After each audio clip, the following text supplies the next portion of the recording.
and welcome to She Rides, the podcast for women cycling takes lead. I'm Saar. And I'm Kristof, and today we're diving into the latest race results and hot topics in women's cycling. And we have guests joining us to share our story. Let's get started. Ready? Hi everyone, and welcome to episode 52 of She Rides.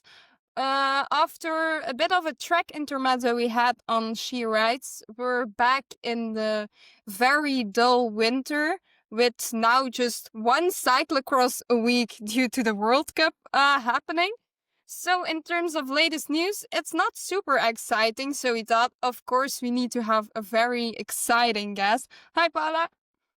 Hello. Yeah, we're super excited to have you on here finally today. Before we start, I'm just gonna add a little disclaimer to our viewers on YouTube. I'm very happy our guest is here, but I'm not that emotional about it. I have a double eye infection, which makes it look that I'm crying. But don't worry, I'm fine. So yeah, back to the actual interesting thing of this podcast. Paula, can you maybe start by introducing yourself first to our listeners? Hi, I'm Paula Blasi. Currently riding for UAE ADQ women's team. And yeah, pretty much I don't have too much to say because I have not been for too long in cycling. So yeah, I'm quite new. So I hope I can write a long story throughout the years. Mm-hmm. That's nice. Yeah, as you mentioned, you're not too long in cycling. Can you tell us a bit about your pre-cycling life?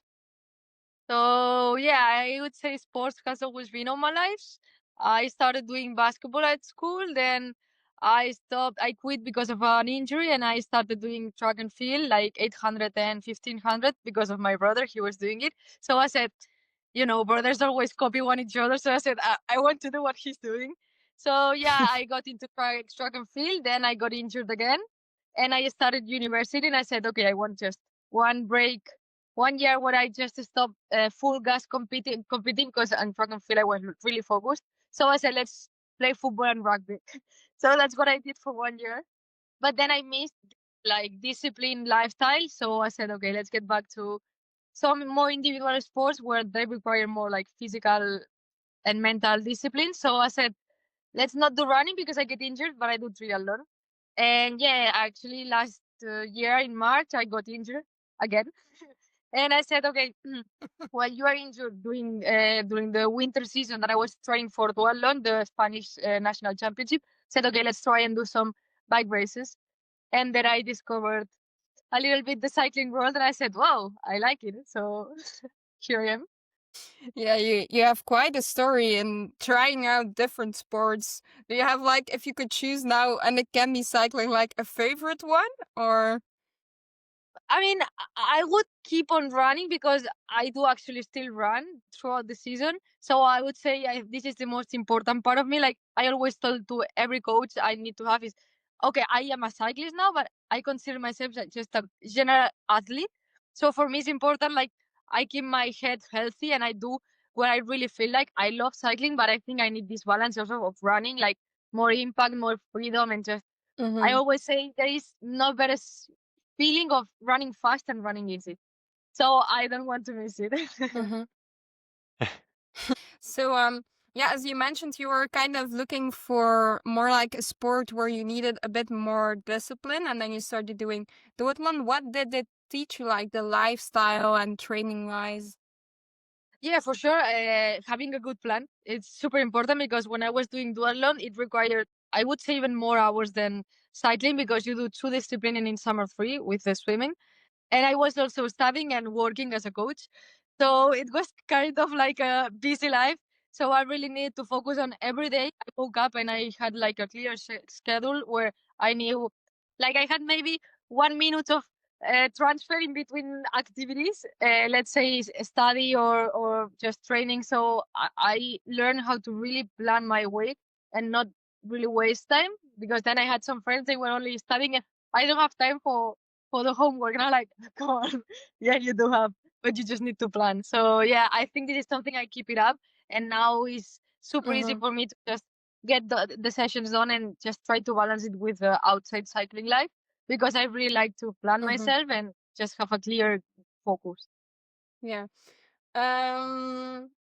Yeah. As you mentioned, so then you made the switch because you got injured quite a lot. Was it like did you immediately make it like okay, this is it? I need to find something else, or did it like evaluate rather slowly? It's funny because my coach, he already knew before I tried cycling that I would go into cycling. He said, once you try it once, you will just keep in there, because he knows me, and I'm a person, like, as I said, I go by heart. Like, I do what I really feel like the most. And yes, I said I love running, but and I'm still quite tired of getting injured. And I just realized, bike, you can do as much volume as you want. You will, maybe you can get overtrained, but it's not kind of an injury. It's just like you are tired, so you just have to balance it. But you keep training, so that's what I like, no? So it was not immediately like after the first race, but in fact, my first race is the only DNF I've ever done. Because it was like in here in Noja, in the north of Spain, like we were at 2 degrees. I was in shorts. So after, after 2 laps, I was raining, almost snowing. I was completely frozen. I said, "Oh, this life is hard." But then I said, like, I want to do it again, do it properly. And then in the second race, I said, Mhm. okay, I like this world of competing. And I said, it's quite much better for me because I will not get injured. And I said, let's try it. I was also, in my mind, I was like, oh, I will keep up swimming, running, trying to balance it. And I balanced it until nationals, cycling nationals. Then I said, okay, the Spanish Federation told me, maybe you can go to Europeans, to the Avenir. And I said, okay, this is getting serious. So I said, let's do that. Yeah, it went actually crazy fast, but like just to the beginning, what was the toughest part adapting to cycling? I think I'm still having this struggle quite a bit sometimes. Is, well, first the one was the getting like the fear out, because yeah, you in triathlon you maybe ride with Mm-hmm. a bunch of 10 riders and it's a flat circuit, not really a danger, but oh, in cycling, you are better be ready mentally Mm-hmm. to be fighting for the position. And really, it can make a difference if you are in the back of the bunch or in the front in like tricky courses. So, this was something I really struggled. Like I said, I feel super powerful, and in the climbs, I could feel it. I was one of the strongest in national races. But then in more, like, let's say, classic parkours, I was almost the last one and I was being dropped. And I was like, but why is this possible? It's just because I was every corner. I was just trying to sprint because I was being dropped, and really, it was really hard. Like, I was not scared, but I didn't like the fight, like having to fight to be in the front, because I'm just super chill. I was like, yeah, you can pass in front of me. It's fine. And then I realized, it passed 20 people over me. No, it's no. So it's trying to make yourself respected a little bit inside the bunch. And yeah, now the most difficult thing I would say Mm-hmm. is still like having this cold mind, let's say, that you don't have to waste when it's not time, because I'm a little bit too much like, I don't know, I go by feeling, and I said, no, no, go now, go now, go now. And I never want to like let anyone go or let any break. And I'm like, no, but I can be there and I can be there. And now it's like the team is trying to calm me down and say, have to be smart, because then, yeah, I get mad when I said, this girl, I was dropping her in the climb and now she's in front of me and I'm being dropped just because I wasted too much. So trying to learn how to be more Mm-hmm. calm and know when is the right moment to use your energy. Mm-hmm. Yeah. Um. Yeah. Uh. It all makes a bit sense. I think what you're saying, it makes sense that those are things you could struggle with. But can you take us back to like your first major races? Like, yeah, what shocked or surprised you about being in a peloton and let's say, yeah, a stronger peloton? Yeah, I'm thinking, first of all, I remember it's not inside the race, but just getting into the race and just seeing these huge buses, Movistar bus, these huge trucks with the bike and everything. I was like, wow, I didn't even know this existed, because I didn't really follow cycling. So I was just amazed by how everything was working, how the mechanics were working, how many staff every team had. Like, we're a small team, we just had one master. Maybe he was sometimes even the truck driver because we didn't have a bus. So we just were like 6 girls for one person, and maybe one mechanic, but and one bike for each. And then you could see 3 or 4 bikes per rider. And I was like, wow. And all the wheels and everything. And this, I remember it really impressed me. And I was like, one of my dreams would be to be able to travel in a bus. And then when I did it for the first time with UAE, I was like, everybody was super normal, super chill. I'm like, whoa, this is awesome.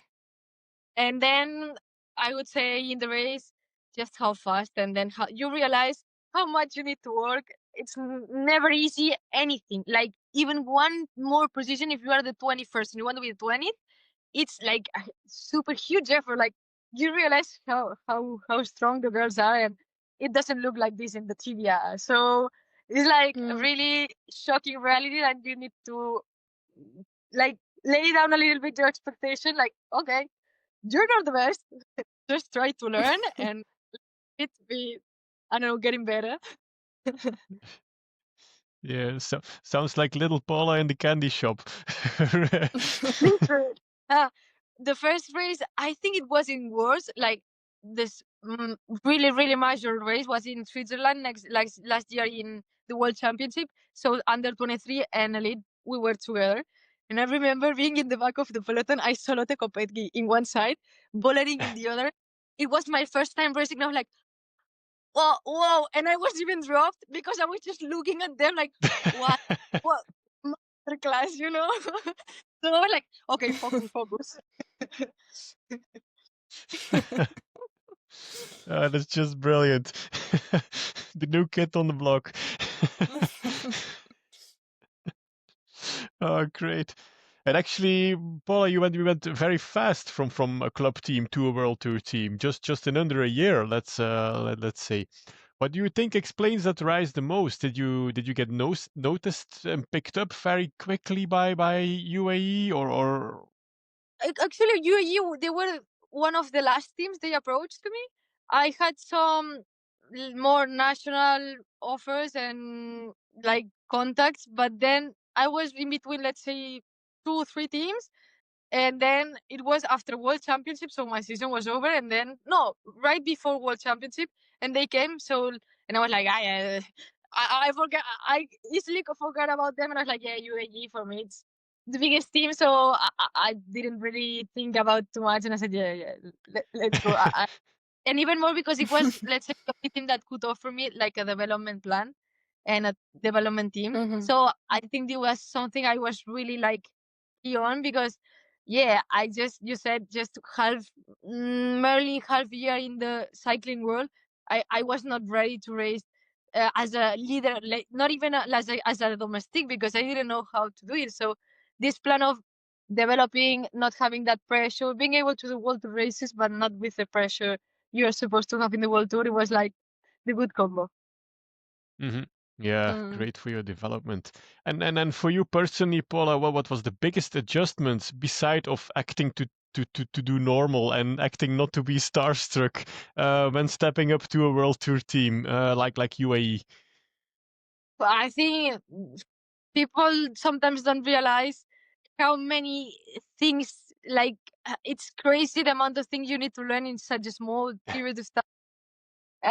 Yes, even mentally, just facing the fact that you are now a World Tour rider, it was quite like you're just getting into the biggest step of your career almost, and just mentally it was super super demanding, and I was like already, like, it was really hard for me to focus because, yeah, I'm a person a little bit like, oh, I see a fly and I start look at the fly. And so having this in mind, it was like a really big step. And racing next to Elisa Longoborghini, next to Elinor Baxter, you had these huge names next to you, and you have to.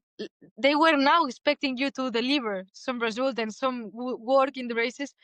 It was super hard because, yeah, I was still struggling just to have a good position inside the bunch. And sometimes they said, no, no, you have to be in the front in kilometer 50 because you have to push. And for me, the hardest part was not pushing, but getting there, something super easy for my teammates because they are used to it. And they are more respected than me because I'm still quite new. So for me, I saw my peak power and I had to be pulling for 5 minutes. The 10 minutes before I pulled even harder than the 5 minutes because I was just trying to pass full gas and I couldn't. So it was big big work to do. Yeah. And how was your integration into the team? I mean, not like riding wise, but as a person, as a youngster. Like, did they all accept you directly into the family? Yes, I think I'm super lucky in this sense. Also because we are, let's say, more of Italian Spanish team. We have a lot of, but having a lot of Italians makes me like my life a little bit easier because we have pretty much similar cultures. The way we speak, the way we move our hands. It's like I don't know. It's just we really understand each other, and it was super super easy to get in there. They made it super easy for me. So for that, I'm super grateful, to be honest. Hmm. Good. And who within the team has guided or influenced you the most so far? Oh, that's a good one. I think I would say Silvia Persico. She's, or well, no, I have to Sylvia, but Sylvia is more like of this kind of friend that is Lana. You're not doing it good. Go that way. She's really good on giving advice. But then also, I think I really was surprised by Caroline Swinkers because I didn't know her, and I sometimes tell to her like you are my big sister because she's super good. Like she enjoys giving like advice and really like smart advice. So it's something it really helped me. Even in the races, she goes to you and says, "No, it's better this way or that way, or just now be calm." So having this person that you know you can trust her, and yes, she gives me like sometimes this calm I need to just trust yourself, trust your team, what we're saying, and then you realize, oh yeah, you were right. So yeah, them too, they were like really like helping me. Hmm. And what's their best piece of advice you got so far from them? Oh, Ooh. let the word I listen to the most is sometimes I need to calm down because it's true. Oh, Just really? yeah, because things will. So that's what they tell me, and it's in fact true. Things will come earlier or later, but you don't have to rush. And it's sometimes maybe it's my mistake. I want to do everything super good, super nice, and I think in 1 year you can achieve what people take 10 years, and that's not true. So and then you will get burned out. So I'm just trying to learn how to be patient and respect also my body because then you just put too much pressure on yourself, and it's just a bad combo. Hmm. So take it more easy and yeah, just trust the process and not want to do like anything super crazy. Just if you keep it steady, for sure you will arrive. Hmm.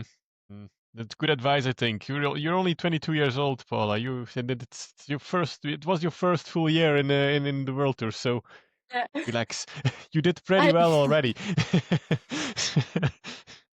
That's good. So hey, and how did the shift from triathlon efforts, like the more steady power output, uh-huh. to the more explosive demands of road cycling? How did you digest that? How did it make you feel like, ooh, this is an adaptation? Um, Let's say I was quite lucky because from my background in track and field, I was doing 800 and 1500, and it was like from 2 minutes effort to 4:30 minutes effort. So they were like really, really explosive. And so I was really used to this lactate tolerance and these heavy weight liftings. And in this case, I was even enjoying it. This, let's say, 20:40s, 30:30s intervals because in triathlon I didn't have it.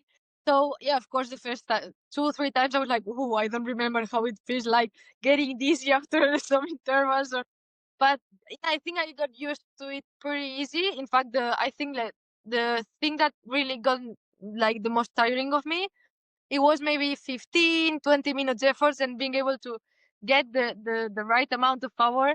Because in track and field for me it was I was super good on tracking the time and every lap I was like super on time. But with the watts, I was like I was not used to try to so I was like 250, 100, 300.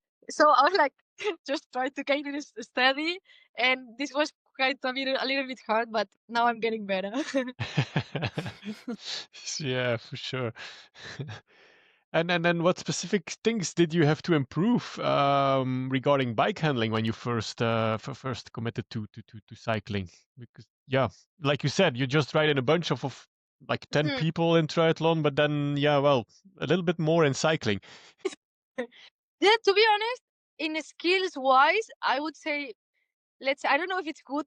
Sometimes it's good, sometimes it's not, but I'm not scared of the speed and of the cornering with quite some speed. But I was like, I could not trust the other one. So when I was alone, I could ride super fast, super good, and I could feel like I was doing the right line. But then when I had people around me, and then you see this one crossing around, and I was like, whoa, whoa, whoa, and I was not up to risking myself, and I was like, always breaking like, if you want, you fall. I'm not going down. So I learned how to be more smart in this way. Like, okay, you go down good. Like, I'm not the best, but you go good, so you take it in the front. So I was just really getting this mindset of you can climb quite good, so maybe you can expend a little bit more energy of reaching the top the first one, then you can go down. You're in the front, so you, let's say, you are more like of the leader of the downhill, and then you take it easy. If they pass 10 of them, it's fine because you will still be at 20 maybe. But in the front, in the back, I was scared of people, not of the speed. So it was something I was Mm-hmm. like working really on that. Yeah. Yeah. But the back of the bunch is full of scared people, so you get scared by sitting in the back of the peloton. Exactly. Yeah, and then is there anything from running or triathlon training that you still lean on today, like principles, training Uh, principles, or volume. that's that's something I think I will never get rid of.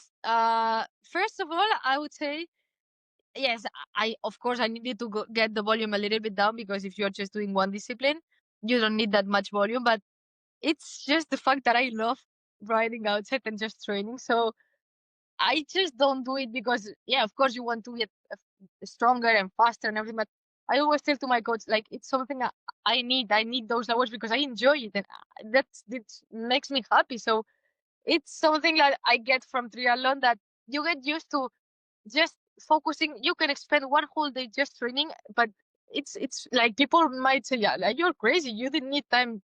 I don't know, rest and everything. Yeah, you also have time, but you know, so it's something I think it's just a part of me that in the morning if I train. In fact, when I started like real cycling preparation and I had just one training a day, I was like, I only have 3 hours in the back, but what I'm doing in the afternoon, like I have 3 hours. Can I go for a run? And they were like, no, no, no, you did 3 hours. And I was like, yeah, that's the reason why I need to go running, no? So I changed a little bit my mindset be like, free afternoon, let's go for a run. If I have to rest, let's go for a walk. Just keep it up with just getting my mind busy and just enjoying outside because it's what I do. yeah, we just know you for barely half an hour, Paula, but we're pretty sure you don't cope well with resting days. That's one thing we understand already. That's true. So hey, as a pretty strong climber, but also a good time trialist, how much is your mind busy with doing like the math between aerodynamics versus pure power to weight ratio? For me, I knew this was something I would struggle with, and I still struggle because I just like pushing watts. So I'm a little bit sometimes lazy when it comes to aero testing and everything. I'm like, let's do it. Of course, it's super important. I'm not saying it's very important, but for me, I just like training. I just like going full gas. So it's quite of demanding. Like you need, let's say, I don't really like to think too much. I just like to go full gas. And when you are with the DTs, lay your head down, put your shoulders good, just keep this position, and it's fun for me because then you feel the speed. But sometimes I'm with the biomechanic and I say to her, if I lose 2 watts because I push my head up, it's fine. I will train harder, you know? So just try to, so trying the technique, but I just want to push watts and then just, I know when for sure, when I get more experience and I have to really go full gas for the victories, you cannot waste not even 1 watt, but I need time. So how do they respond to your reaction? Like, ah, if I lose 2 watts by moving my head, I don't care.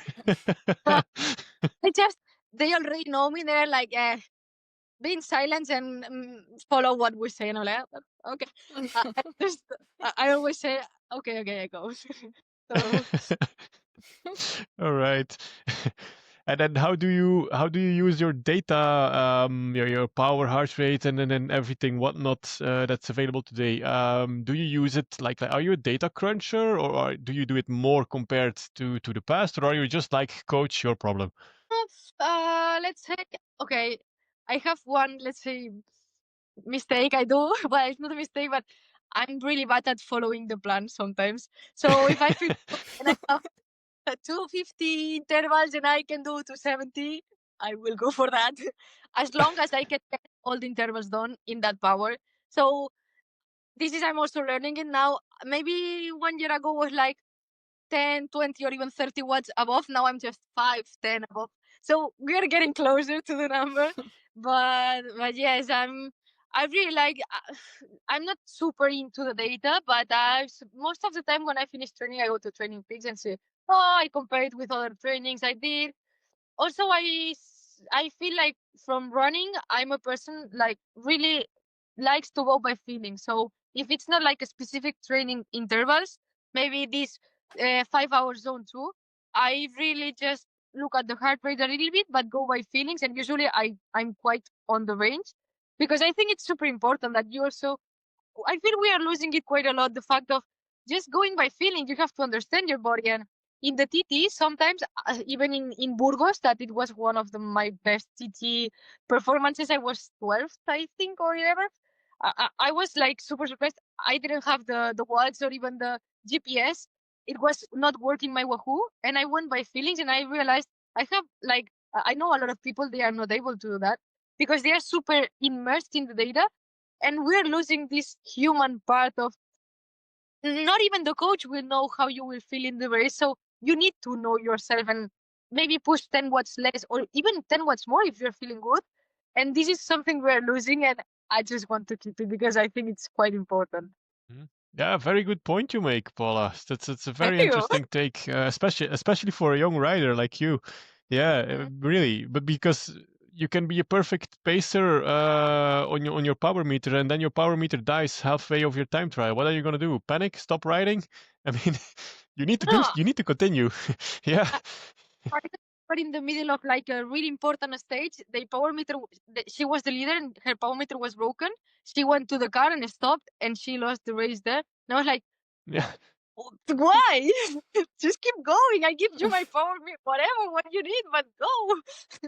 So it's Yeah. something and even I, I always like to push myself 100%. No, as I said, if you have a pacing of, let's say, 300, but that day you can do 320, yeah, you will cross the finish line, or maybe the last 5 minutes you will push harder, but maybe during the 20 minutes you could have pushed 10 watts more. It is a waste of time. Like, you can go harder. So just we need to learn and get a little bit back sometimes to the old school and just take those things. Yeah, you have to. It's an important skill as well, riding on feeling. Okay, let's now go from training a bit more to racing. So, yeah, you're not all too long in cycling, but I think we can all agree that for the time you've been here, you've been doing quite some impressive stuff. But of all your big results or performances so far, what has meant to you the most and why? This is a clear answer. I would say Kigali, World Championship, when I did third. I would not say, yeah, maybe sometimes people ask me, oh, but you would not like prefer the gold in the European Championship? And I say, yeah, it's really good, but for me it meant a lot just because of the background where I was coming from that month. So I came from Tour de l'Avenir, that it was, let's say, my main goal and didn't really go as planned. Then I had the time trial in Kigali, also didn't go as planned. I have still no explanation for that, but that day was just a day I was empty. Like, literally, it was a 30 minutes effort, and I put the watch I do 5 hours at home. So it was crazy how bad I was feeling that day. And I would say Mm-hmm. when I crossed finish line in the TT, I went and I said, is the first time ever I want to stop and get out of the bike. I was even looking for a gap in the side of the circuit to get out, but I couldn't find any. So maybe I would have gone. And I just kept going because of the respect of the nation and because I had to cross. But really, it was, let's say, the hardest day, because it's always easy when you feel good, no? So yeah, coming from that, just trying to struggle to cross the finish line, and 3 days after fighting for the third position in World Championship, it was just trying to believe in myself and reminding myself how hard I can push sometimes. Because yeah, you lose confidence when you get a lot of setbacks, and just you keep seeing like, I was expected to at least to podium, and I did not even top 10. So yeah, that's what athletes, we are sometimes super hard on us, and this was something mentally quite hard, because yeah, you were expecting a lot, you had quite big goals, and then you start losing your confidence. I was not. I said to my coach, I'm even scared to be dropped in some laps, that maybe like should be supposed to think about fighting for the win, and I'm just thinking about not being dropped. So it's like, just you have to realize you have bad and good days, and this was a reminder of one race. It doesn't mean like it doesn't show your like how you are now, like how much you train, and I knew the training was in, so I just needed to trust a little bit, and then it happened. So for me, it was really special. Yeah, you can be really proud of that.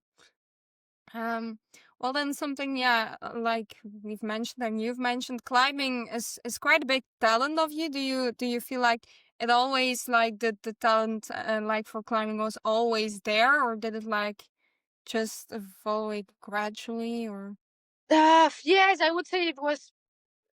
I never even tried to be a good climber. I was just. I'm still now like this. I like climbing. So for me, when I had 4, 5 hours, 6 hours long rides, I just look for climbs, because for me they are fun, and I get distracted. If I have to do 5 hours on the flat, I'm out. I always say I could never live in Belgium or in Netherlands, because I could never do 5 hours there, just because for me it's I'm just, I enjoy this kind of putting your own pace on the climb, so you're not going super easy, but you're not going hard, but you're going up, so you just get the new views every time. Then you have the downhill, that it's also fun. So I think this is what turned me into a good climber, because I was just always doing climbs, and I think if you do one thing 1,000 times, you get better at it, no? So it was something that came with the way I am and what I like. Pretty sure, Paula, that we can make you a road here in Flanders, so 5 hours of training and pretty much kill you. Yeah, I'm pretty sure about that. So don't try us. Okay. Well, and then also a discipline you're quite good at. How important is time trial for you in your development?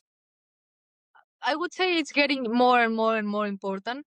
Also because I think it has something that like the normal road race doesn't have.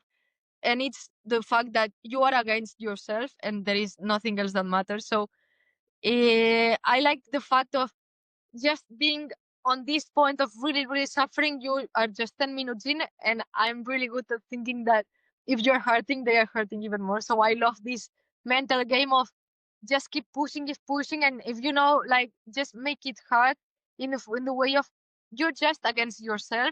A lot of things that can happen, but in the TTs, like, you go full gas, and I love that. And then something outside of like just performing and pushing the big watts. What's been the steepest learning curve when it comes to racing tactics? Not always the strongest wins. That's something hard to learn, but then you realize, and then also you learn that you have to be smart. I mean, it's super frustrating when you're just dropped, not because of your lack of training, but just because of your lack of mental strategy or just good tactics. So just you need to learn how to, as I say, calm down and just trust. If you have 100 kilometers left, if there is a breakaway, they can go, they will come back. So just trust that, even though it's hard, because you see like, oh, 5, no, 10, 15, 20 riders going away. You're like, fuck, they are leaving. But then it's like, sometimes if you are the leader, you just need to be with the team is trust the process, take it easy, Mhm. everything will come back. Even more when you know the parkour and maybe the Mhm. climb in the final or something. So yeah, it's this part of learning the thing of course, if you have like a huge climb, the strongest probably will win, but it's not the case for most of Mhm. our races, especially in women. So yeah, you just really have to know where exactly to put the words, because when you have to fight for the top 10, they are really strong. Mhm. So you cannot waste too Mhm. much. Yeah, but hey, at least you won't be the one who makes sure that a break in the omloop kneesblad wins the race. So actually, it's quite a That's good thing. for sure. If I was there, that would no, it's impossible. No. Yeah, first thing I was thinking about when you Sorry, said like, "Oh, Lotte. it's okay, it's still 100 kilometers to go." I was like, that's what FDG and SD Works thought too I at was no Omloop thinking, Nieuwsblad. no, that was insane. Even watching it at home, I was like, even putting more watch than them just in the sofa. Like, but come on, go. Back to cycling. So yeah, you've talked about how the U23 Worlds this year were quite a big moment for you. Can you like take us through like the final kilometers, like from your the final kilometers from like your perspective? What was it like? So I had a lot of thoughts going on my mind. Let's say we had this loop circuit, so we already knew from Mm-hmm. 6 laps how was going. So yeah, we had 2 laps to go, and then there were two key points in the circuit. There was one, let's I don't know, 1 kilometer asphalt climb, really hard, a kick. Then you had some tricky corners, a little bit of up and down, then a down, and then the Kigali climb in the cobblestones. So you had these two parts, and then when there was 2 laps to go in this first road climb, there was a huge attack from Victoria. I don't know how to say her second name, so Klaranova? she put, yeah, Slavanova, that yeah. one. That So one. she put like a huge attack, and it was me who tried to follow. Then Celia Jerry went with her, and it was them two, me, and it was a group of four. Then we came back together, did the final part, and then there was the last lap, and I knew there would come another attack the same as it was before in that same part. But I was really thinking like, oh, I didn't go full gas this lap, so I think now I will go full gas because I think I have to, like, because I didn't trust myself from everything that happened the days before. So I was like, come on, just trust yourself. You're not getting that tired, so give it all. And then if you are dropped, you are dropped. But they were dropped even before you, all the other group. So just go. So then in the road, this big climb, they both attack again, them too. And it was the three of us who we went. So we were alone, the three. And there was a week of five chasing, and then the week of group of five getting to 10, I think. And it was three, and then 10. And in the last downhill, we get together. And then we get into the Kigali climb in the cobblestones. And it's not my strongest point because I've never done cobblestones before in a climb at 11% steep some points. So it was really like technical part some points. And yeah, that Mm-hmm. was one of my mistakes when Marion Bunel, she was a French rider, she full gas attacked. I just looked and I don't know why I didn't follow because now it's easy to say I had the legs, but I don't know. I feel like it was just a mental. I was just assuming I could not be there because it was a cobble climb and I was not the strongest. So I just let them go. So it Mm-hmm. was three of them going, the two French riders and Victoria. And it was 4 or 5 of us in the back. So it was like this big gap. And I was like, they are three. But then Marion Bunel, she was dropping. We were coming from the back. It was like, the medal is on the game. The medal is on the game. And I was like, I would say it's for the first time I learned how to be calm, don't waste, because Paula from maybe 3 months ago would have just gone full gas to close that gap, and then I would have not won the third place for sure. And I was like, okay, no, I will take the fourth if it's needed, but if I take the third, it will not be because of me. It will be because someone closed that gap Mm-hmm. and I could pass them at the finish line.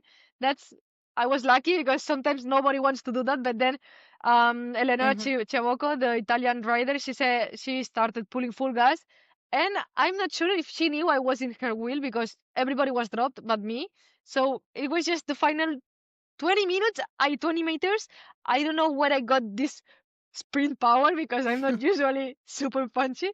But then I said full gas. I was not even thinking about the medal. I was thinking about passing people because I always like to be in the front. So I was like, pass, go, go, go. And then in the finish line, just pulling the bike, I could like get the third place. That it was quite close. Uh-huh. Dear listeners, if you have the chance, switch to YouTube for this section because Paula is explaining it like it was one yesterday and two like almost with live images. Just Sorry. brilliant. No, it's brilliant. It's so cool. Yeah. It's crazy. What a memory. Yeah. It's like it I happened remember- yesterday. How you just Yeah. describe it? It's like, oh yeah, I just rode the worlds yesterday. No, just like can 5 recall. minutes ago. Yeah. Like it seems like you just had enough time to like let it sink in a bit, and then you were like just well, crazy, very impressed. But something something completely else and maybe a bit random. So we were just talking before about how much you hate to not ride if riders go in the race. How are you watching the women's road race? Again, it was really hard. Like I couldn't. It's super easy to say from the outset. Then I know for sure inside the race everything like was a lot of tactics. Of course, when you are one of the strongest, it's quite hard to see like let's not say the biggest riders go away, and then you say I have my biggest like competitors here. I will stay here, but then you are letting go maybe the top like a little bit under, but really, really, really strong riders. So that's what happened when you let them go. So it was hard for me. I don't know what I would have done there because you never know. But it's like it's so easy to watch from outside and say, "No, but go because they will arrive." But yeah, I was in the sofa just trying to see what like really hoping it could come back because I think like it would have been really nice also. But this is cycling. This is I really enjoyed that race, and then I thought, but that's super fun because I love Pogacar, but it's not just Pogacar winning. In the women's, it was like it was super interesting. So I also think this is cool to watch. And did you at least once, think like, shit, if I rode the elites race, maybe I was in that group, maybe I could have been there. I think it's impossible. Shouldn't I ask this question? No, it's fine. I think from home everybody thinks it's. As I said, it's super easy to think I would have done that and done this and but then I know for sure. Like it was, I was happy racing the under 23 because I think they did 14 laps or 12. I was fine with 8. The Kigali climb with the cobblestones for me it was fine 8 times. I didn't want to do it more, so I prefer staying at home for the elite race. Yeah. You seem like a very entertaining person to watch a race with. No, it's good and bad. Sometimes they're like, yeah. So it's depending on how you are. If you like to be in silence, for sure I'm not a good company. But if you just like to chat, I will be there. So an easy Sunday afternoon on the sofa watching bike racing. I mean, for sure, when I'm watching bike races, I'm not in the sofa. It's impossible for me to be. I'm just jumping or moving or just shouting to the TV. So neighbors might be a little bit tired of me sometimes. Paula, sit down. You're blocking the screen. My brother sometimes get me sit down and don't move. Huh? For 5 minutes, then I'm sitting. we believe you. And I promise I never take caffeine. So imagine when I take. So well, good advice for the rest of your life. Don't start. No, I remember in my old team, they knew I never took caffeine. In the days I took caffeine before a race, they were like, "What's going on?" I'm like, "You know what will happen today? Full gas from the beginning." Oh my god. Well, yeah. One of the next questions was, do you see yourself more as a rider who attacks early? Yeah, I think we know the answer on that by now. Most useless question of the show. With something completely different. So you've also been, you're part of a team, so you're also helping other riders out. Is there like a specific moment of the season that you think, oh, I'm proud how I supported my team there?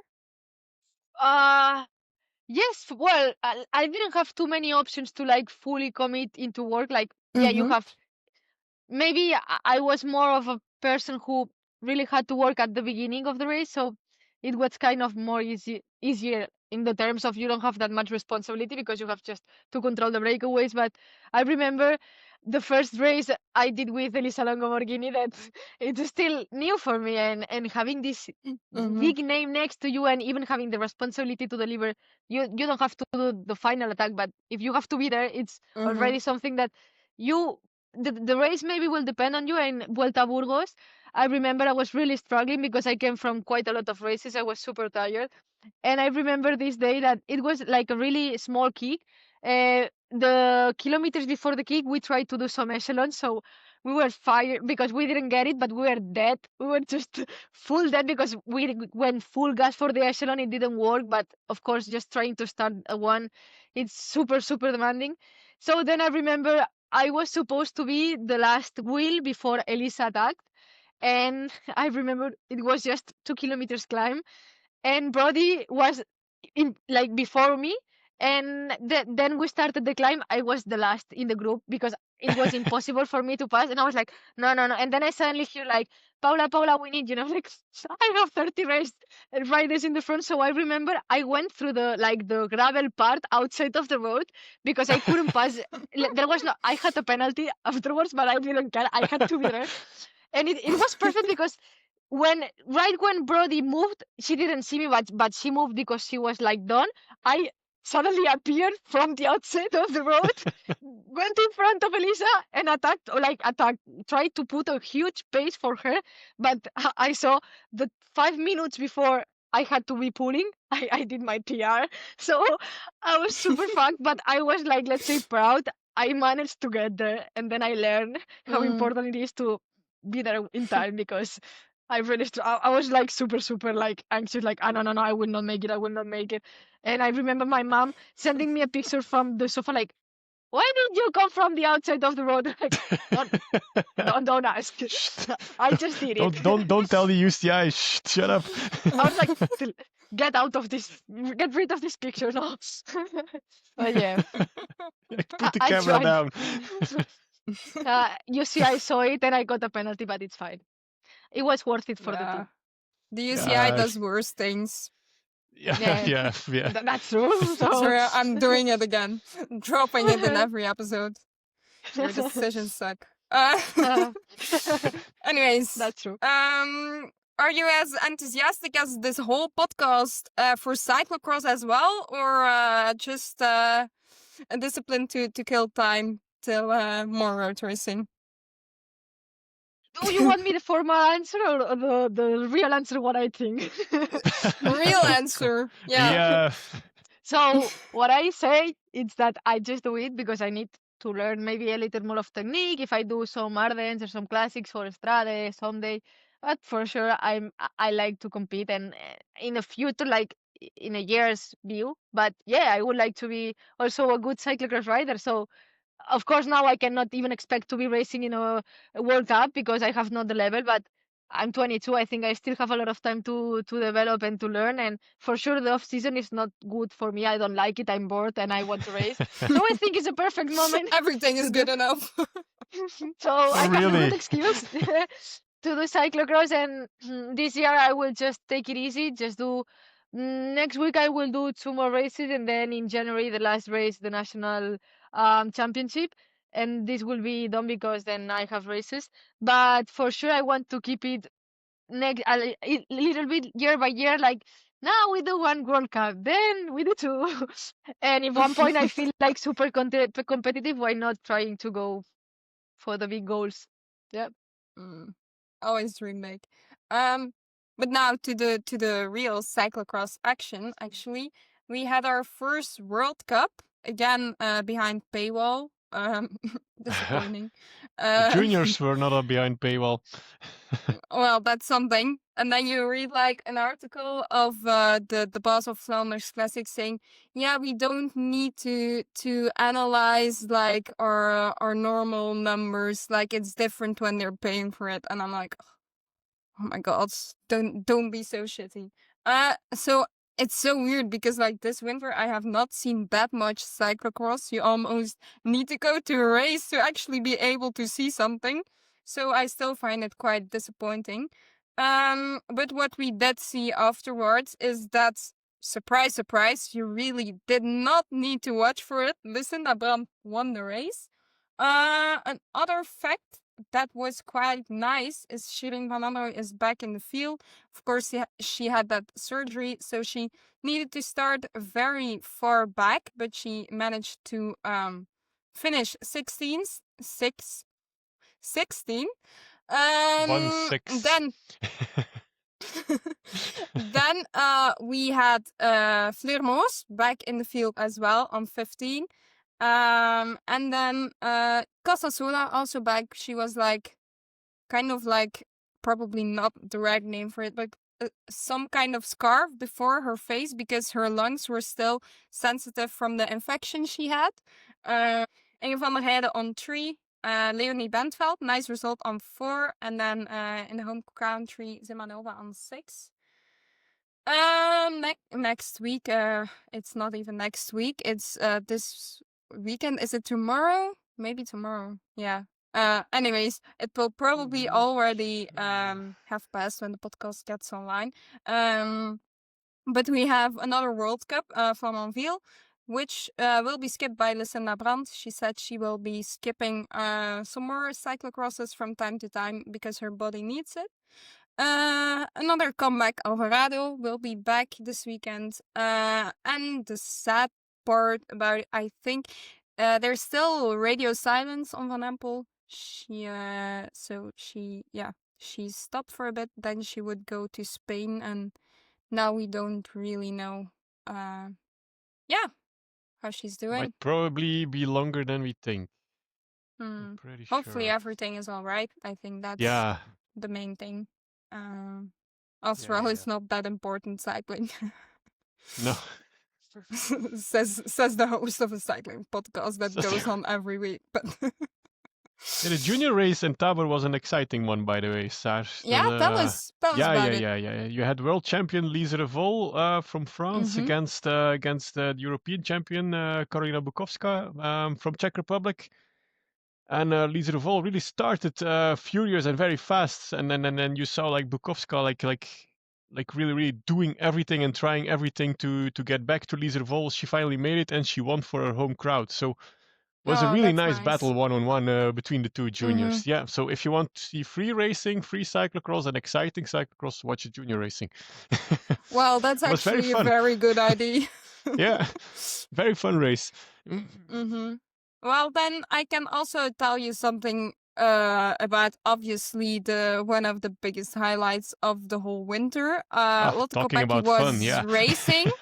It was actually racing because from time to time it gets asked like, how realistic is it that Lotte Kopecky goes there and wins 4 out of 4 disciplines? Well, this time she got beaten 2 times by Anita Ivona Stemmer. By the way, I'm talking about the 2 days of Ghent. Make it a bit more bigger program for the women, please, because as I talked about with Julie last episode, it's just 2 disciplines on 2 days. I'm not just complaining. I filled in like their form, like a feedback form. As some of you know, I'm also gluten and lactose intolerant. So I started like, maybe you could consider that some people have their intolerances and are quite hungry because, of course, you're not allowed to bring food in there. So normally for track evenings, for me, it's like a packet of crisps. Even that wasn't available. So it was like from 6 to 1, just nothing. And my second thing was like, maybe we can think of something to make it more like, not as ridiculous. Because if you're one of the most historic and most iconic 6 days events, ain't it a bit ridiculous to just like do it like this? So it would be so nice just like make it 3 days and like give them a proper program. Would be nice to see. Yeah, would love to see that. Anyways, so as I said, in terms of the racing part, on Friday, Lotte Kopecky won the elimination. The points race, I think she was second. But from my Lotte Kopecky fan point of view, annoyed by how the lack of leading the pack by Stemberg, let's say it like that. Someone I've talked to who said she would just try to follow, Julie van der Molen, who didn't listen to the last episode, did super well. She was not just following, also very nice. She became 7th in the first elimination, and on all the other disciplines, she became 4th, which is, well, very nice, because there's Lotte Kopecky, Stemberg, Schrijver-Bossert. So very nice performances. And then the day after, it was Stemberg who won the elimination and Lotte Kopecky won the points race. But it was so odd because the day before, the women did a points race of 120 laps, and the day after it was just 90 laps. I was like, what is this? How does this make sense? Oh, help. So very nice to actually see some women's track racing in person, because all championships are super far away this year and like next year as well. But maybe, you know, we could make it a bit more serious. Make it, if they're listening from the Zesdaagse, make it an event from Probably Saturday not, till but- next Sunday. Make it 9 days. Start with 3 days of the women, Saturday, Sunday, Monday, and then start your normal 6 days. I'm pretty sure we in Ghent, we would love and fill the Kuipke anyway for 9 days. I'd come No 3 worries about days. that. Yeah, I'd no come worries 3 about days. that. Yeah. Yeah, Make it okay, 3 that plus will 6. definitely You would be love it. not happening. Because of course we gotta have the money for that. But yeah, at least like showing that you care would be nice. But They that should might fill just the be me. Kuipke for 3 extra days, I'm pretty sure. People are crazy about the 6 days here. For sure, Lotte Kopecky, she's so popular in Kuipke. Like, Bring Paula to, the bring media Paula to should the be track like too. that. But it was less. That I have to say. The enthusiasm for the women's race was meh. Like, the first day I was sitting on row 21. For the people who have been to the Kuipke, it's the penultimate highest row, which is Pretty high. shitty. But it Yeah. was not very, very loud. So I could just throw in the command letters every... Do I want to sound crazy or very normal? Every 5 laps, of course. And it was pretty much hearable. So normally it's like every move Lotte Kopecky makes, it's like quite loud. And now it was mid-loud. The day after I was on the first row. But then like there were some people who were like slightly drunk. So quickly they took over the Lotte Kopecky cheering. So there it worked a bit more, but compared to the last 2 years, yeah, I was a little bit disappointed. But See, give them their own 3 days. Place will be packed. definitely. Pretty sure. Then we also need to mention Lotte Kopecky won the Kristallen Fiets, one of the prizes for best female cyclists in Belgium. I actually had a conversation with someone who thought You had a conversation with someone. Yeah. At the 6 days of Ghent, it was like 4 hours. It was very nice. We chatted a long time and I very much enjoyed myself. But we had this discussion. She said, yeah, but maybe Justine Jacquire deserved to win it. And I wanted to actually check with someone else if it was just my bias taking over, that I was like, oh, no. Justine, we love you. But like, still, Tour of Flanders, like, still tops it off, right? That's indeed. So some people with a short memory, I think. Oh. No. Ooh, I mean, nothing. Congrats to Justine Jaquire's season, of course. No doubt about that. But it's just like, it's like compare the her to Tour of Flanders atmosphere, with I would say. that hangs around Lotte versus Justine in the media. I think it's just that sometimes. Anyways, how did I mention to fill so many minutes again with Lotte Kopecky bias? I'm so Yeah. sorry. But I'll just go further Paula's thinking the because same. No, I'm a really big fan of Lotte Kopecky too, so I'm fine. well, I thought this guest couldn't get any better, but it just Oh. did. Don't get her started again, Paula. Sorry. No, it's okay. Kristof, maybe you should just leave. It's okay, you know.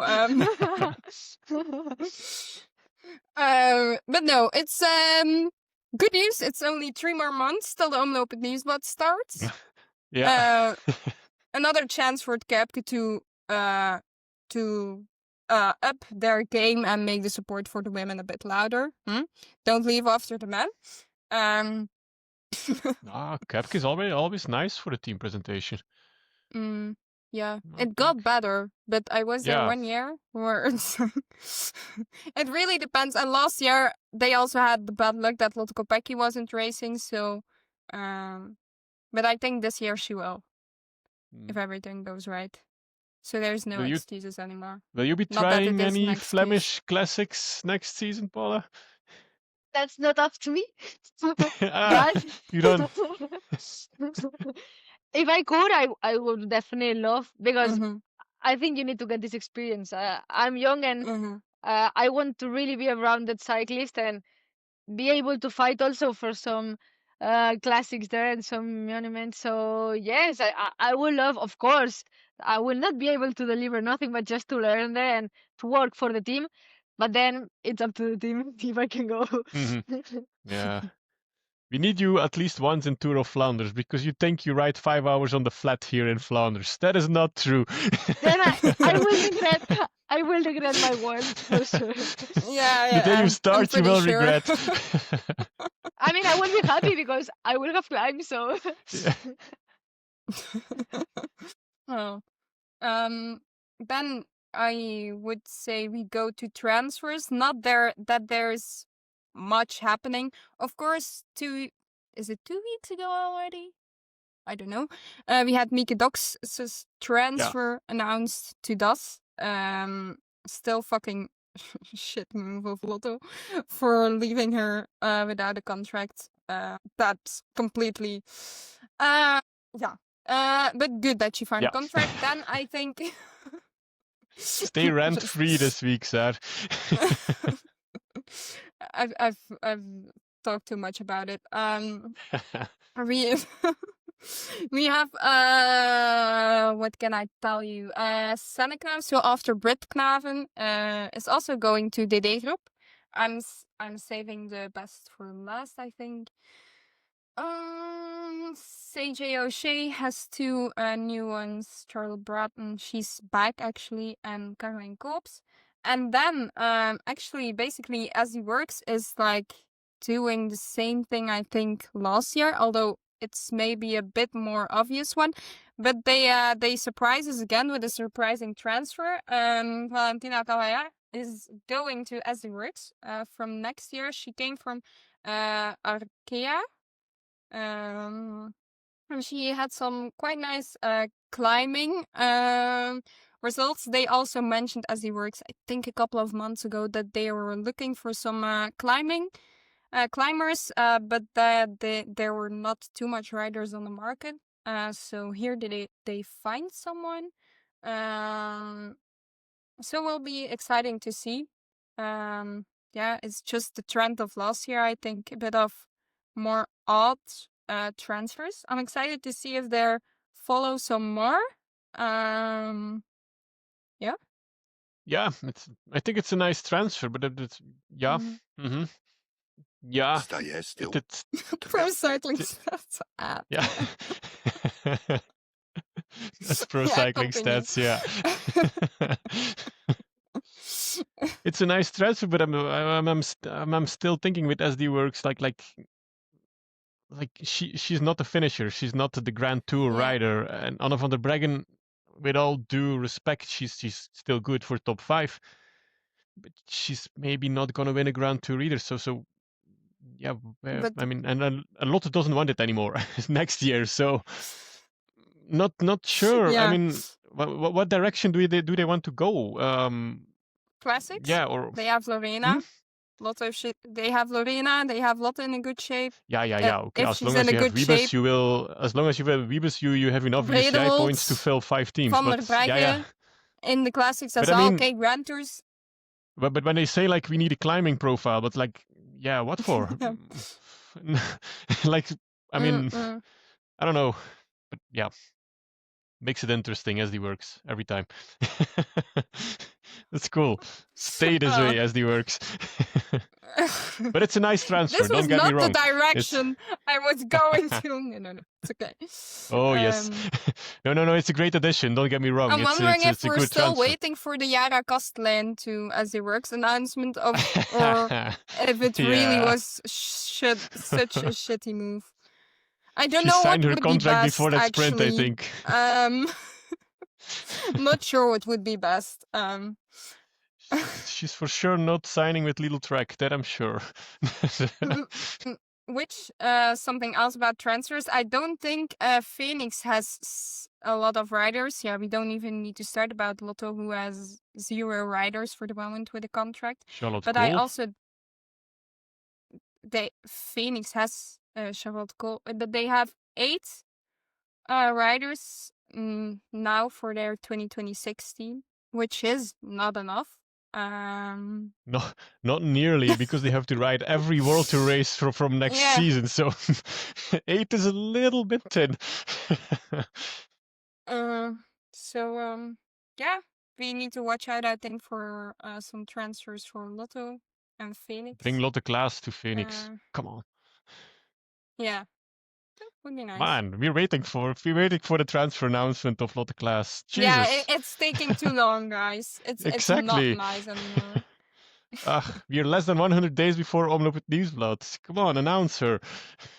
Yeah, I 100% agree. Yeah, I think we've had the latest news in one weird way. We still made it a pretty long segment, so Yeah, for saying that nothing happened. We're 20 minutes further already in the show. Oh my god. Paula, you're still alive? I'm here. Okay. just I'm revived. pretty sure you don't fall asleep very easily. It's surprising how easy, I promise you, how easy I fall asleep. It's crazy. Oh, really? Sometimes in team they say I'm like a baby. I eat, I use all the energy, and then I go to sleep. But I promise you, in the bus, always there is one, like, we are 1 minute in the trip, I'm already sleeping. It's like a superpower I have. It's crazy. It's crazy. Yeah. Okay. So you're like a light switch. You're It's on an or amazing off. talent. Nothing in between. Really. I'm like up or down. Like there is no middle Okay. term. Okay. So let's take you back to your home place now, Paula. What makes La Cerdagna the ideal training environment for you? Crimes. Nah. I think I just love it. In fact, I just came back to Barcelona for some days because it's like way too cold now. We are like -5 degrees, -4. So it was way too much. It's not usually this the weather we have, but now it came this huge like cold weather. But then yeah, usually as long as I can, I go there because yeah, I would say it's like perfect because if I want to do altitude, I'm like just 30 minutes away from Andorra. I can have like as much climbs as I want over 2,000 meters. Like right next to my home, I can ride 3 minutes and climb 20 kilometers up. So it's just perfect for me. I just love it. But then also I have this flat road for the TT efforts and everything, like 70 kilometers flat road. So with no traffic lights, no anything, not too much cars. And I have this, like, it's a little bit random, but I love cows. And there are a lot of cows there. So I'm always riding and saying hi to the cows. And I get always distracted with them. So it's also fun. Tell us a Just random one fact about plot Paula twist after Blasi. another. Oh my god. Yeah, sometimes my mom is Hilarious. like, Paula, you shouldn't say those things. I'm like, yeah, baby. It's way too random, but it's the truth. Oh, it's just brilliant. I'm never gonna be able to look normally at a cow again. That's what Brody Chapman told me. She's like, every time I see a cow now, I think about you, know. Really, but one of my dreams is like to have a garden big enough to have a cow in my garden. Like, I really will do it. Like, it's not a joke. I will have a cow. I need just time. Okay. Hey, but then riding on in the flat in Belgium isn't so boring, right? If you pick the right location, you can be surrounded by cows for That's so quite a true. long time. That's You so have a true. lot. You would have a That's true. good time here. But maybe then That's so she true. wouldn't be able to get much training done, so that's also No, not I ideal. would be Uh, stopping every garden like, hi, hello. oh, talking about a random fact in this show. And so, hey, besides greeting cows on your training rides, do you have any pre-race rituals or routines that help you feel ready? Sleeping. It's great. Like if really, if we have like a really like early depart from the hotel, maybe we have 1 hour transfer and we have to leave at 7 in the morning. I can fall asleep and sleep 1 hour in the bus and then race full gas. So but this is people is like sometimes like nah you're crazy, but it's the opposite. Like sometimes if I don't do it, I don't really feel good in races because I'm just super tired because I sleep a lot. So I really sometimes if I sleep not too much in the hotel, I really need to sleep in the car or in the bus. So then I wake up super fresh. I don't even need the coffee or anything. I'm just go. So but no, Oh, aside from that, maybe in the TT I have these 3 4 songs I listen to, but then before the race, like normal road race, I just chat with the girls. If it's super important, it's true. Like if I'm the leader or I have to deliver, I just it's weird, but I'm in silence and I don't speak too much. So that's when I'm focused. oof. Okay. Yeah. hard, So hard this to is, imagine. but it's really super happening. It's like I'm just not really able to have a like proper conversation because I'm just revising all the things I have to do, like having everything clear because I always have need to have this plan and all the kilometers written and everything. So it's like I need to have it everything. So I don't really Mhm. speak too much. Ah, okay. What song does get you going for your TT warm up? There is one If Spanish song. if you want to share. I was really thinking, should I say it? No, it's like there are three. This one is called Trip to Valhalla. That it's quite pure techno and boom boom boom boom. And like Valhalla, if I'm not wrong, it's like the house of gods or something like super. I don't know how to explain it because I don't really know it, but it's like I don't know. I really like it, and it's like it really pumps me up. Then it's a Mhm. Spanish song. It's called like La Potra Salvaje. That it's also kind of like chumba chumba, but in Spanish, and it reminds me when I started cycling because I was listening always to the music, and yeah, always kind of electro songs that just put your heart rate over 200 beats per minute just by listening them. With Okay. So now when we see you warming up for a time trial, we know what's going on in your ears. Okay. Sometimes you can even hear it if you are close to me just because I have it super loud. So Okay. Oh. So and then hey Paula, what helps you actually maintain the balance between life as a pro athlete, which is very demanding and time consuming, and everything else outside of sport? well, it's a good question. I think I'm still trying to learn how to balance it, to be honest. It's quite hard. Also, now since I now finished, well, almost finished my degree, I just have one subject left, so I'm pretty much done. And it's weird for me to have free time now because for me sports is my life. So I think I don't really have Mhm. to balance it. I just make it everything work. So I will always prioritize training, and aside from there, I try to fit in like what seeing friends and having dinners out sometimes. So, but yes, my main program is like when I have the trainings and when I have these, then I can see where I can fit in all the other things. Maybe I will learn in the future to maybe don't be super strict with myself because sometimes yeah, it can, as you said, it can be super demanding and you can maybe go over the limit of just focusing way too much and being super like just feeling this is I want to think I'm not as I said I'm not only a cyclist but a person and an athlete. Mhm. So I also really like to keep running and keep watching my friends and keep doing things out, because otherwise you just get crazy. And yeah, so just trying to balance it everything.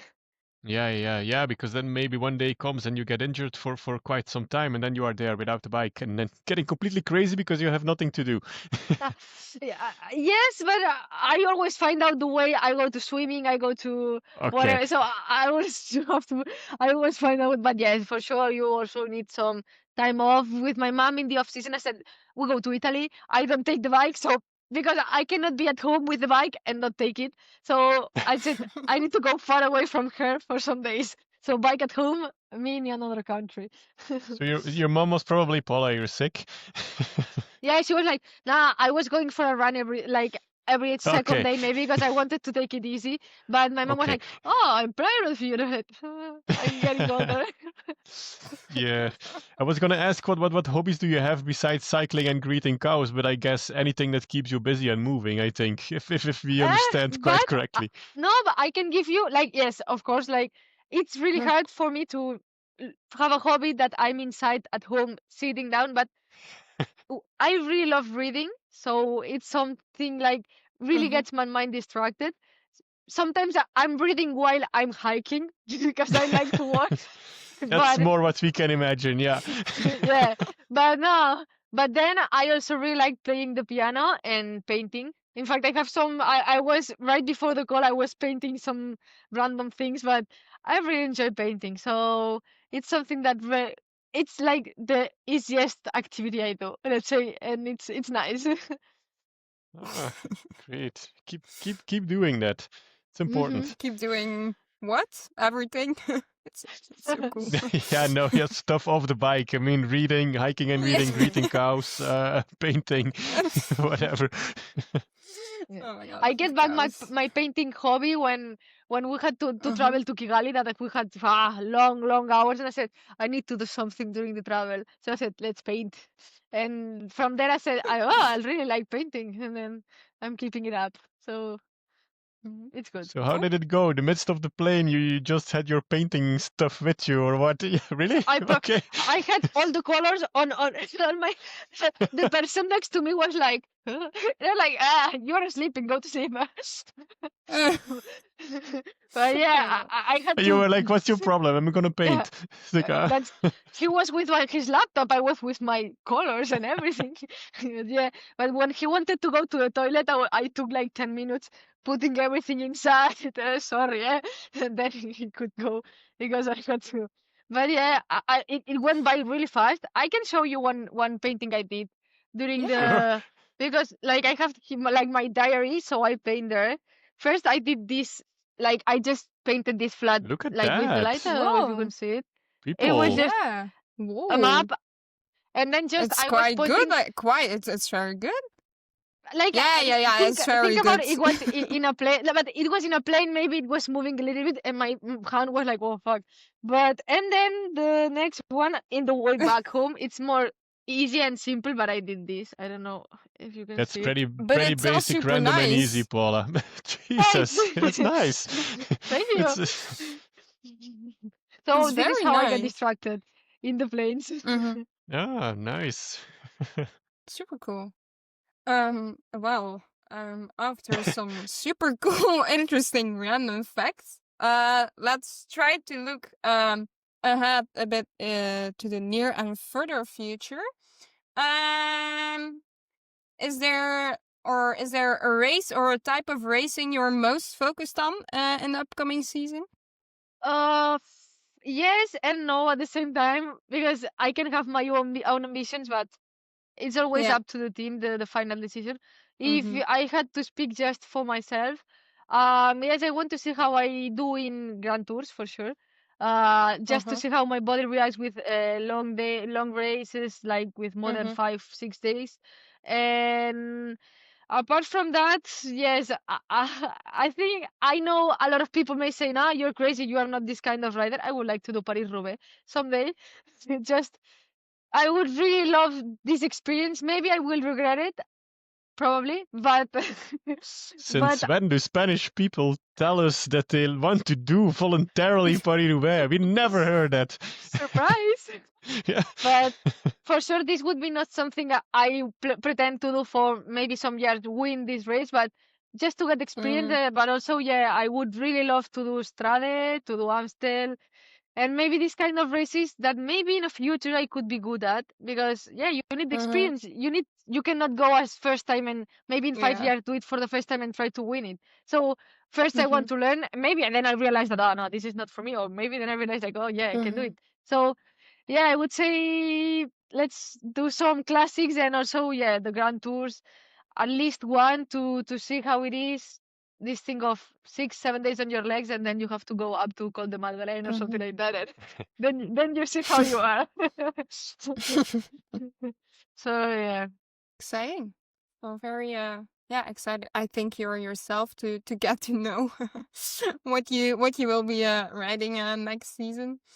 Is there, yeah, of course you're from Spain, so maybe you're a bit biased, but is the Vuelta the Grand Tour that excites you most, or Be honest, it's a difficult question because no? the only thing I mean, it could be special for me because next to home. You can have your family coming and watch you probably because some states will be close or not too far. They will not have to take a plane, and that would be special also because in Spain maybe I'm a bit more known than outside of Spain, but I grew up. The only thing I knew about cycling was the yellow jersey and the Tour de France. So for me, it's something really, really special, like watching this huge event, the most iconic event. So Mm-hmm. it hurts me, but Tour de France, I would say they are both in the same level. Okay, let's say, let's leave it so nobody gets angry. Poor Giro, it's always treated like the stepchild here. Yeah, if I was Italian, probably would say Giro because inside the team for the Italian girls, it's like the crazy biggest race, and I get it. It's for them. So also, I think I get this.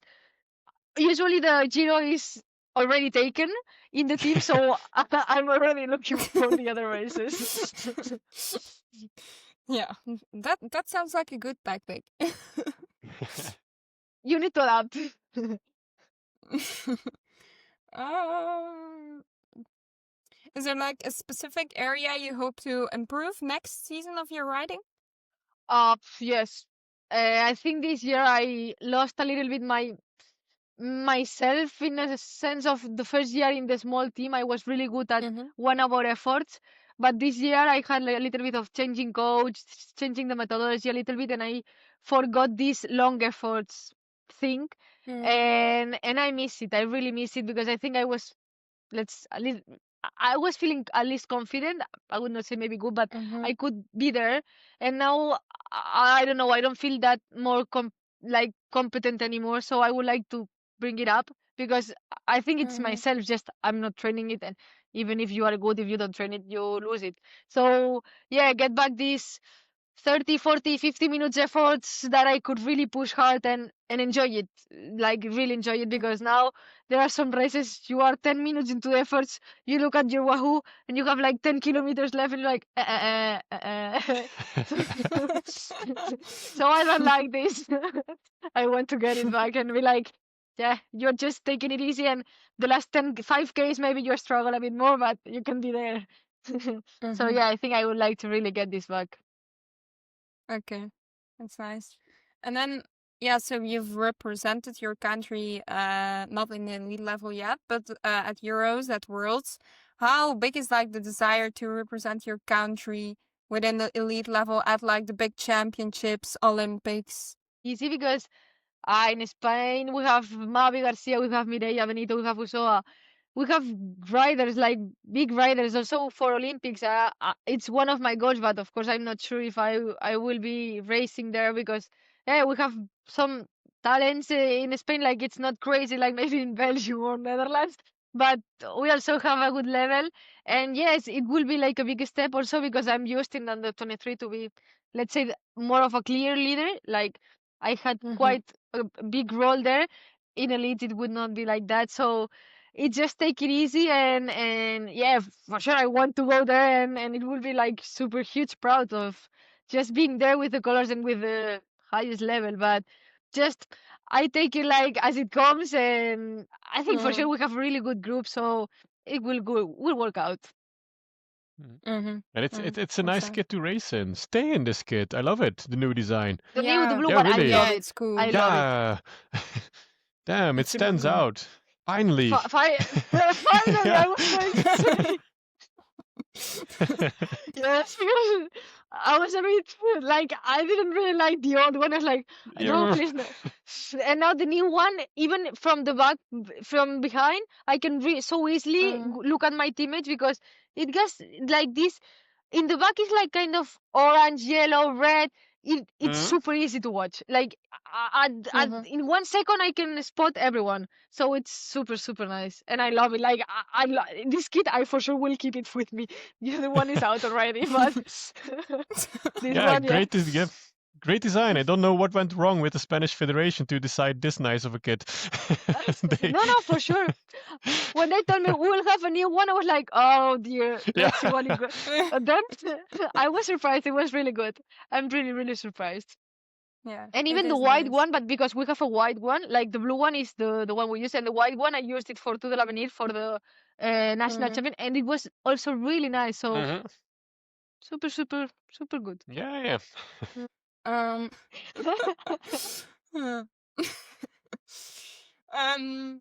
So yeah, so we've talked a lot about how you have a background in a lot of different sports. And it happens to be that in cycling there, or at least in women's cycling, there are quite some young riders coming over from other sports. What advice would you give to a young woman coming from another sport who's thinking about switching to cycling? Take it easy, and like really you have to really trust yourself, because when you get there it's so easy to lose your confidence, because you see everybody super confident in what they are doing and super clear, and you feel not really respected just because you're not able to fight for the position. They make you kick you out. It's super easy to be dropped, like, or be in the back of the peloton, and you see just impossible.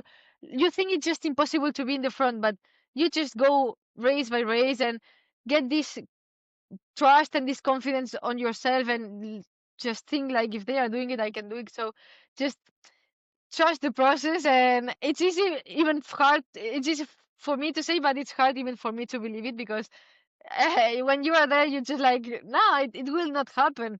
But yeah, for sure, if you are eager to learn, and you just want to compete, you will be there someday. And if not, just wait for the climb, so everybody will be dropped and you can go. The climbs, always the climbs. And then final question: when people hear Paula Blasi in 5 years, what do you hope they think of? I don't know. I want to. I would like to have this mix of the cyclist, but the human part also. Like, maybe stand out a little bit of, yeah, showing like we are athletes, not cyclists, or most of us, we are athletes. We love the sport, and just I want to give to people like these values and this love for the sports, because really I'm super passionate about sports. The passion of living life. Like, I'm just happy to be here, and I don't know, just when people, if they think about me like this girl, maybe crazy girl that likes to do random things, not too random, like just a little, but yeah. Also, if they can say, oh, she's one of the strongest girls in the world, hopefully.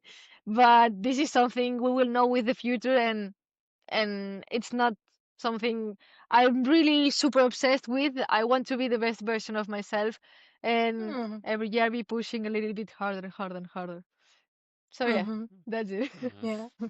I'm pretty sure you will get there, Paula. You're on the right way. Thank you. Yeah. Think that's almost a wrap for today then, Saar. Yeah. It's only left to just summarize for our listeners and viewers who don't make it to 2 hours. Just to summarize Paula Blasi in a nutshell. She likes to sit still. She loves off season, and she loves greeting cows. That's all you need to know about her. That's it. Easy. No, hey, huge thank you for joining us, Paula. It was a pure pleasure and joy for us, I think. Yeah, I think I can very speak for both of enjoyable us. episode. So it was just wonderful to have you on the show, and just we wish you all the best for the 2026 season and Yeah. beyond. And we hope to cheer on you in Belgium for the Spring Classics, or at least Yeah, for the some of them. Spring Classics, apart from Italy, I'm almost everywhere. So So hopefully, I will really try to fight for it. But yeah, thanks for inviting me and for keep fighting, because it took a long time for us to get to this point now for getting the podcast. So it's nice to be there. Well, So yeah, It but thanks it for was your worth work. it. It was worth it was worth it, yeah. That's nice. So yeah, thank you for and for everything you do. It's really, really impressive the work you do. So keep it up. Thank you. So nice. Okay, that's a wrap for episode 52 of She Rides. Thanks for joining us. I hope you enjoyed the ride. Absolutely. Women's cycling is packed with action, and we're here to bring you every twist and turn. Be sure to subscribe on Spotify, Amazon Music, Apple Podcasts, or YouTube so you don't miss upcoming episodes. And if you like today's show, a rating, like, or comment really helps us reach more listeners. And follow us on Blue Sky and Instagram for behind the scenes updates and more. Thanks to Paula for joining us today, and don't hesitate to share your questions or topics you'd like us to cover. And stay tuned for more exciting guests. Check She Rides podcast on Blue Sky, and She Rides is powered by KDM Endurance Coach. Thanks for listening to She Rides, where women's cycling takes the lead. Keep watching the fun, and we'll catch you in the next one. Bye. Bye. Bye.